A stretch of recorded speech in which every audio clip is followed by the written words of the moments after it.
The Indian education system, যেখানে দুটি জিনিসের সব থেকে বেশি অভাব, এডুকেশন অ্যান্ড সিস্টেম। দুনিয়ার সব থেকে বেকার কথা যেটা সবার মুখে প্রচলিত, যে পড়াশোনা করে যে গাড়ি ঘোড়া চড়ে সে।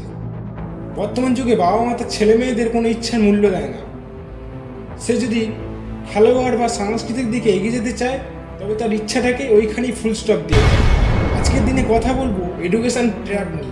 ইন্ডিয়ান পেরেন্টস বাচ্চাদের কাছে চাই শুধু মার্কস মার্কস আর মার্কস, কিন্তু তারা কখনো ভেবে দেখে না তার ছেলে বা মেয়ে কি হতে চায়। 12 বছর পড়াশোনা করবার পরে আমি বুঝতে পারলাম আমাদের এডুকেশন সিস্টেম আবর্জনা মাত্র। এই লং পিরিয়ডে যে কোনো স্কিলসে মাস্টারি অর্জন করা যায়, কিন্তু আমাদেরও 12 বছর নষ্ট হয়েছে, কিন্তু সবাইকে জোর করে পড়াশোনা করতে হয়েছে। আজকের দিনও পড়াশোনা করতে হচ্ছে।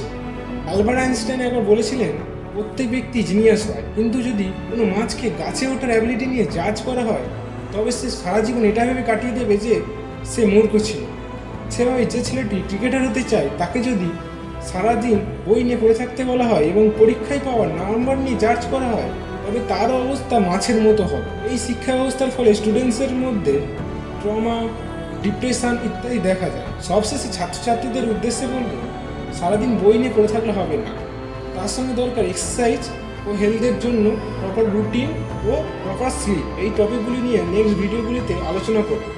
আজকের ভিডিওটা এই পর্যন্ত। এই ভিডিওটি বিপুল হারে শেয়ার করো এবং তোমাদের মতামত কমেন্টে জানাও।